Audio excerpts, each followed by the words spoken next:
Aujourd'hui, on n'a pas le niveau avec les technologies actuelles de détail qui permettent de rentrer vraiment dans la composition des matières. Donc, je suis Clara Spetebroot, la fondatrice de l'entreprise Plastri. Et la vocation de l'entreprise Plastri, c'est de proposer des solutions simples à utiliser, clés en main, pour identifier les différents types de déchets plastiques et textiles sur le terrain. Le projet pour lequel Refashion nous a soutenus s'appelle Identification noire et multicouche.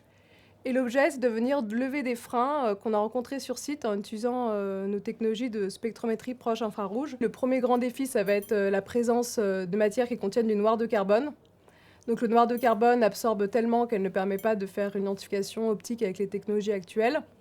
Et l'autre grand défi, c'est que les technologies aujourd'hui sur le marché n'ont pas un niveau de détail suffisant pour qu'on puisse identifier correctement les multimatières. Et donc c'est ce défi-là qu'on adresse dans le projet de R&D pour passer de environ aujourd'hui 15% de matières identifiées à 80% demain. Quand aujourd'hui on a besoin de faire du tri, du surtri, voire parfois 10 à 15 machines pour avoir un gisement de qualité, et bien demain on pourra traiter tout ça sur une seule ligne de traitement. On a candidaté au Challenge Innovation de Refashion, tout simplement parce que par notre métier premier de mettre des outils d'identification chez nos clients, les recycleurs, les centres de tri, on a constaté les limites actuelles des technologies, et puis ça paraît logique pour nous d'aller se tourner vers Refashion pour chercher un soutien, comme c'est l'acteur structurant de la filière.